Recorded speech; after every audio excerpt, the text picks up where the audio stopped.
Hey heroes and விஜிலண்டிஸ் நான் தான் அவங்க தி மோனார்க் லெகசி ஆஃப் மான்ஸ்டர்ஸோட சீசன் 1 எபிசோட் 4 பிரேக் டவுன் தான் இந்த வீடியோவில் நான் பார்க்க போகிறோம். டைம் வேஸ்ட் பண்ணால் பிரேக் டவுன்குள்ளே இறங்கிடலாமா? ஸ்டார்டிங்லேயே பார்த்தீங்கன்னா யூட்டாவை தான் காட்டுறாங்க 2015 தான். ஸோ அந்த சமயத்தில் பார்த்தீங்கன்னா வந்துட்டு டாக்டர் பான்ஸ் அப்படின்னு சொல்லப்படுற ஒருத்தங்க ரேடியேஷன் ஸ்பைக் மீட் பண்ணுறதுக்காக பார்த்தீங்கன்னா ஏதோ ஒரு இடத்துல கிட்டத்தட்ட டென்ட் போட்டு கேம்ப் போட்டு உட்காந்துக்கிட்டு இருக்காங்க. இந்த இடத்துல உட்காந்து பார்த்தீங்கன்னா மானிட்டர் பண்ணுறத விட பிக்னிக் ஸ்பாட் மாதிரி வந்து உட்காந்துக்கிட்டு இருக்காங்க. சரி வேலை சமயத்தில் ரிலாக்ஸ் பண்ணுறாங்களோ என்னவோ, உள்ளுக்குள்ளே பார்த்தீங்கன்னா வந்து ஏதோ ஒரு மீட்டர் பீப் ஆகிற மாதிரி தெரிஞ்சுக்கிட்டு இருக்கு. எங்கேருந்து இந்த ஸ்பைக் வந்துட்டு இருக்கு அப்படின்னு சொல்லி அவங்க நோட் பண்ணிட்டு இருக்க, அவங்ககிட்ட இருக்கிற லேட்டஸ்ட் டெக்னாலஜி எதுவுமே கிடையாது. மற்றபடிக்கு அவங்ககிட்ட இருக்கக்கூடிய ஒரு பழைய டெக்னாலஜிலேருந்து தான் அந்த சவுண்டு வந்துகிட்டு இருக்கு. என்னடா புதுசெல்லாம் விட்டுட்டு பழைய டெக்னாலஜி சவுண்டு வருதா அப்படின்னு சொல்லி பார்த்தீங்கன்னா அந்த அளவுக்கு ரேடியேஷன் அதிகமாக இருக்கோ அப்படின்னு சொல்லி பார்த்தீங்கன்னா அவங்க அந்த மீட்டரை நோட் பண்ணிக்கிட்டு இருக்காங்க. அண்ட் இப்போ எகைன் பார்த்தீங்கன்னா நம்ம லீஷான் டீம் அவங்கள காட்டினா அந்த இடத்துல பார்த்தீங்கன்னா ஒரு மான்ஸ்டர் வந்துச்சுல ஃப்ராஸ்ட் வார்க், அது பார்த்தீங்கன்னா இப்போ இவங்களை அட்டாக் பண்ணிக்கிட்டு இருக்க. ஓடுங்கடா அப்படின்னு சொல்லி ஓடும்போது கெட்டார் மட்டும் பார்த்தீங்கன்னா ஹீரோய்க்காக இருக்கிற ஒரு ஃபிளேர் கன் எடுத்து அதை கொஞ்சம் தசை திருப்புறான். அது அந்த ஹீட்டுக்கு பார்த்தீங்கன்னா அந்த பக்கம் ஆகி இவங்களை விட்டுருது. ஸோ இப்போ இவங்களும் பார்த்தீங்கன்னா எஸ்கேப் ஆகி ஓடிக்கிட்டு இருக்காங்க. ஓடி போய் ஒரு இடத்துல ஒழிஞ்சுக்கிறாங்க. அந்த இடத்துல பார்த்தீங்கன்னா மேக் வந்துட்டு ஐஸ் தண்ணியில் காலை விட்டுறா. இந்த மாதிரி ஐஸ் இருக்கிற இடத்துல உறைஞ்சி போன தண்ணியில் காலை விட்டிங்கன்னா அவ்வளோதான், ஹைப்போதெர்மியா ஃப்ராஸ்ட் பைட் ஆயிரும் உங்கள் கால் எல்லாமே. இந்த மாதிரி ஆனவங்களுக்குலாம் பார்த்தீங்கன்னா கிட்டத்தட்ட காலையை வெட்டி எடுக்கக்கூடிய அளவுக்கு சூழ்நிலை வந்திருக்கான். ஸோ இந்த மாதிரி ஐஸ் இடத்துலலாம் மாட்டிக்கிட்டிங்கன்னா கொஞ்சம் காலை கையெல்லாம் பத்திரமா பார்த்துக்கோங்க, ஐஸ் தண்ணி கிட்ட போயிடாதீங்க. இல்லை சும்மா சொல்கிறேன். ஸோ இப்போ அது அந்த மான்ஸ்டர் அந்த இடத்த விட்டு போயிடுச்சுல, இவ காலுமே பயங்கரமாக இதாகிட்டு இருக்கு. ஸோ நம்ம அந்த இடத்த விட்டு போயிடலாம் அப்படின்னு சொல்லி அவங்க கிளம்புறாங்க. அப்போ தான் கென்டாரோட ஒரு ஃப்ளாஷ்பேக் ஒன்று காட்டுறாங்க. கென்டாரு பார்த்தீங்கன்னா ஆக்சுவலி வந்து ஒரு வருஷத்துக்கு முன்னாடி ஒரு ஆர்டிஸ்ட்டாக தான் இருந்திருக்கான். பட் அவனோட ஆர்ட் எதையுமே விற்க முடியல. அவனுக்கு அந்த விற்கிற திறமை கிடையாது, செய்கிற திறமை இருக்குது. பட் அதை அவனால் சரியாக விற்க முடியல, ப்ரெசன்டேஷன் கொடுக்க முடியல.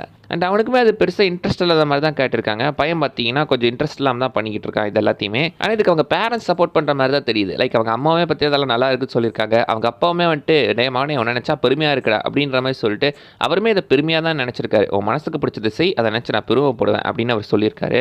அண்ட் அவன் வெளியே வந்துட்டு பார்த்தீங்கன்னா அவனோட ஆர்ட் ஒன்று ஃபோட்டோ எடுக்கும்போது குறுக்க மே வந்துடுறா. ஸோ மேவையுமே சேர்த்து ஃபோட்டோ எடுத்துறா. அந்த இடத்துல அவங்க இன்ட்ரடியூஸ் ஆகி ஒரு நைட்டையுமே ஸ்பெண்ட் பண்ணிடுறாங்க. ஒரு பாருக்குலாம் கூட்டு போய் குடிச்சு வீட்டுக்கு ரூமுக்குலாம் பார்த்தீங்கன்னா கூட்டு வந்துட்டு இருக்கா. அண்ட் அவங்க பார்த்தீங்கன்னா கிளம்புறதுக்கு முன்னாடி ஒரு ஷாட் ஒன்று காட்டியிருப்பாங்க. அந்த ஷாட்டில் நீங்கள் பாருங்களேன், ஷாட் கொஞ்சம் இன்ட்ரெஸ்டிங்காக இருக்குது. கிட்டத்தட்ட ஏதோ ஒரு லவ் ஷாட் நல்லா இருந்துச்சு அது பார்க்கறதுக்கு. நடுவில் பார்த்தீங்கன்னா ரவுண்டான ஒரு கிளாஸு, லெஃப்ட் சைடு பார்த்தீங்கன்னா வந்துட்டு இந்த பேப்பர் பெண்ணுக்கு அந்த கண்ணாடி ஆர்ட் ஒர்க்கு, ரைட் சைடில் பார்த்தீங்கன்னா கம்ப்யூட்டர். நம்ம வந்துட்டு கம்ப்யூட்டர் தான் ஒர்க் பண்ணுன்னு சொல்லுவா. ஸோ அதுக்கான ஒரு ஒர்க்கு, அவள் ஒரு ஹேக்கர் தான். பட் அவளோட டீட்டெயில்ஸ் எல்லாத்தையும் கொஞ்சம் சீக்கிரட்டாக வச்சிருக்க மாதிரி காட்டுவாங்க. அவள் ஃபோன் கூட பார்த்தீங்கன்னா ஒரு பழைய மாடல் ஃபோன் வந்துட்டு இருக்கும். இந்த மாதிரி ஃபோன்ஸ் எல்லாம் அவ்வளோ சீக்கிரம் பார்த்தீங்கன்னா ட்ராக் பண்ண முடியாது. ஸ்மார்ட் ஃபோன்ஸை ட்ராக் பண்ணிடலாம், பட் ஓல்டு மாடல் பேசிக்கான மொபைல் ஃபோன்ஸ் எல்லாம் அவ்வளோ சீக்கிரம் ட்ராக் பண்ண முடியாது. ஸோ அதனால தான் பார்த்தீங்கன்னா அதை வச்சுட்டு இருக்கா. அண்ட் எகைன் பார்த்தீங்கன்னா ப்ரெசென்ட்டுக்கு வந்தால் அங்கே அவங்களுக்குள்ள ஒரு சின்ன ஃபைட் போகிற மாதிரி காட்டிருக்காங்க. வந்துட்டு அவள் கால் வரதில் செம்ம காண்டில் சுற்றிக்கிட்டு இருக்கா. டேய் நான் பாட்டு கம்ப்யூட்டரில் பார்த்துட்டு இருந்தேன்டா, தேவையில்லாமல் என்ன இதுக்குள்ளே இழுத்து விட்டு ஏன்டா பிரச்சனை பண்ணுறீங்க அப்படின்ற மாதிரி பார்த்தீங்கன்னா ஒரு காண்டில் வர மாதிரி தான் காட்டியிருப்பாங்க. அண்ட் கென்டாரோமே நீ நம்பு அப்படின்ற மாதிரி தான் சொல்லிட்டு இருப்பா. அப்படி நம்புன்னு சொல்லும் போது அப்படியே ட்ரான்ஸ்லேஷன் ஆயிருக்கும். உண்மையாக அந்த ட்ரான்ஸ்லேஷன் சூப்பராக இருந்துச்சு. அண்ட் இவங்க ஒரு பாருக்கு போவாங்க. பார் ஹை கிளாஸ் இருக்கும், ஆனால் அந்த இடத்துக்கு கோடு வேடே குப்பை. அண்ட் இப்போ எப்படியோ பார்த்தீங்கன்னா எல்லாருமே மலை ஏறி வந்துடுறாங்க. கென்டாரோ ஒரு லொக்கேஷனை பார்த்துருப்பான்னு சொன்னால இது கிடையாது, அது வேறு இடத்துல இருக்குது. இவங்க அந்த இடத்துலேருந்து திடீர்னு ஏதோ ஒரு லைட் சோர்ஸை பார்க்குறாங்க. அந்த லைட் சோர்ஸ்க்கு நம்ம போகலாம் அப்படின்னு சொல்லி அதை பார்க்குறாங்க. இல்லை நான் பார்த்த இடம் வேறு இடத்துல இருக்குது, அதை போகலாம் அப்படின்னு சொல்ல டேய் இப்போ இவ்வளோ தூரம்லாம் வந்துட்டு அங்கெல்லாம் போக முடியாதுடா, நமக்கு தெரிஞ்ச இடத்துக்கு போவோம் அப்படின்னு சொல்ல இல்லை நீங்கள் போங்க, நான் வேணால் அதை தனியாக போய் தேடிக்கிறேன் அப்படின்னு சொல்லிட்டு இருக்கான். ஸோ தெரிஞ்ச இடத்துக்கு போகலான்னு இவங்களும் அது உங்களுக்கு தெரியாத இடத்துக்கு நான் பார்த்தது உண்மை அப்படின்னு போகிறேன்ட்டு கென்டாரோவும் பார்த்தீங்கன்னா மென்ஷன் பண்ணியிருக்கா. லீஷாவும் சரி நீ நம்புறல போயிட்டு வா, போய் அதை கண்டுபிடிச்சி ஆளுங்களை கூப்பிட்டு வந்து நாங்களும் இந்த தெரிஞ்ச இடத்துக்கு போகிறோம் அப்படின்னு சொல்லி அங்கேருந்து போகிறாங்க. அண்ட் இப்போ மொனாக்கோட ஹெட் குவார்ட்டர்ஸில் டாக்டர் பான்ஸ் பார்த்தீங்கன்னா ஃபோன் பண்ணி ரிப்போர்ட் பண்ணிக்கிட்டு இருக்காங்க. இந்த இடத்துக்குள்ளே அந்த மாதிரி ஒரு ரேடியேஷன் ஸ்பைக் கிரியேட் ஆயிருக்கு. இது லாஸ்ட்டாக பிளாக் ஹோல்லேருந்து வந்த அளவுக்கான ஒரு ரேடியேஷன் பல்சர்ஸ். இது லாஸ்ட்டாக இதை நம்ம எப்போ பார்த்தோம் ஞாபகம் இருக்கா? ஜி-டேக்கு முன்னாடி பார்த்தோம் அப்படின்ற மாதிரி மென்ஷன் பண்ணியிருக்காங்க. ஜி-டேனா காட்ஸிலா டே.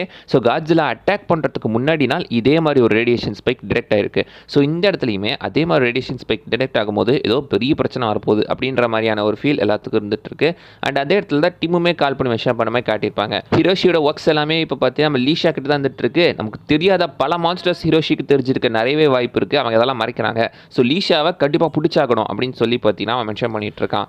அண்ட் இப்போ பார்த்தீங்கன்னா நம்ம கென்டாராவை காட்டுறாங்க. பனி பார்த்தீங்கன்னா காற்று அடிச்சுக்கிட்டு இருக்கு. அந்த இடத்துல அவனால் நடக்க முடியல. அந்த இடத்துல அவன் பாட்டுக்கு சவகாசமாக நடந்து போயிட்டு இருக்கான். பட் பார்த்தீங்கன்னா சைடில் நிறைய அவனுக்கு வாய்ஸஸ்லாம் கேட்குற மாதிரி காட்டுறாங்க. கிட்டத்தட்ட அவனுக்கு நிறைய இல்யூஷன்ஸ் எல்லாம் கூட கிரியேட் ஆகுது. அண்ட் அந்த இடத்துல தான் அவன் திடீர்னு அவங்க அப்பாலாம் அவனுக்கு பாஸ்ட் இல்யூஷனில் வந்துட்டு போகிற மாதிரி இருக்குது. அவனோட அந்த ஆர்ட் ஒர்க்லாம் அவன் பார்த்துட்டு அங்கே தான் அவங்க அப்பா சொல்லியிருப்பாரு, உன் மனசுக்கு என்ன பிடிச்சிருக்கோ எது சொல்லுதோ அதை நீ செய்யி, அதை நினச்சி நான் ரொம்ப பெருமைப்படுவேன் அப்படின்னு அவங்க அப்பா சொல்லியிருப்பாரு. அதை தான் பார்த்தீங்கன்னா இவனவே பண்ணியிருக்கான். அண்ட் அந்த இடத்துல திடீர்னு நிறைய இந்த பென்சில் சீவ் போட்ட குப்பைங்களாம் இருக்கிற மாதிரி தெரியுது. அதை ஃபாலோ பண்ணி லாஸ்ட்டாக பார்த்தீங்கன்னா அவன் சொன்ன அந்த ஒரு இடத்துக்கு வந்துடுறான், ஒரு டோம் இடம். ஆக்சுவலி அது பழைய ரிசர்ச் லேபரேட்டரி மாதிரி இருக்குது. அண்ட் உள்ளுக்குள்ளே ஒரு ரேடியோவுமே வந்துட்டுருக்கு. எப்படி பார்த்தீங்கன்னா அந்த ரேடியோ யூஸ் பண்ணி ஹெல்ப்பை கான்டாக்ட் பண்ணி வர வச்சிடறான். அண்ட் அந்த ரேடியோவை ஆல்ரெடி யாரோ சரி பண்ணி வச்சுட்டு போயிருக்காங்க. யாரான்னு பார்க்கும்போது சைடில் இந்த பென்சிலை சீவி போட்ட அந்த ஒரு குப்பை இருந்துகிட்ருக்கு.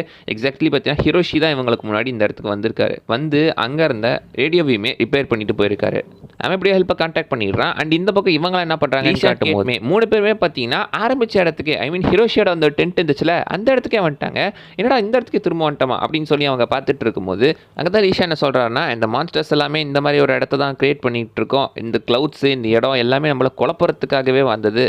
டைட்டன்ஸ் எல்லாமே அதோட சரௌண்டிங்ஸில் ஒரு ஆட் எஃபெக்ட் இருந்துகிட்டு இருக்கோம். ஸோ அந்த மாதிரி ஒரு எஃபெக்ட் தான், அதை தான் நம்மளே எக்ஸ்பீரியன்ஸ் பண்ணிக்கிட்டு இருக்கோம். ஸோ அது நம்மளை குழப்பறதுக்காகவே உருவானது அப்படின்னு சொல்லி அவர் அந்த இடத்துல மென்ஷன் பண்ணிட்டு இருக்காரு. ஸோ இப்போ அவர் வழியில் இங்கே தான் இருந்தாங்கன்னு சொல்லி டென்ட்டுக்குள்ளே பார்த்தீங்கன்னா நெருப்பு குளிர்காயத்துக்காக போட்டு மேபியுமே அவள் காலை முடிஞ்ச வரைக்கும் சரி பண்ண பார்த்துட்டு இருக்காங்க. அவள் கால் இப்போ லைட்டாக கொஞ்சம் கொஞ்சமாக ஹீல் ஆகிற மாதிரி தான் தெரிஞ்சிட்டு இருக்கு. அண்ட் இப்போ ஹிரோஷியோட அந்த ஒரு ரிசர்ச் பேப்பர் எல்லாத்தையுமே பார்த்தீங்கன்னா நெருப்பில் தூக்கி போட்டுடலாமா அப்படின்னு கேட்கும்போது தூக்கி போட்டுருங்க அப்படின்னு சொல்லி இப்போ அதை போட்டு குளிர் காய்ச்சிட்டு இருக்காங்க.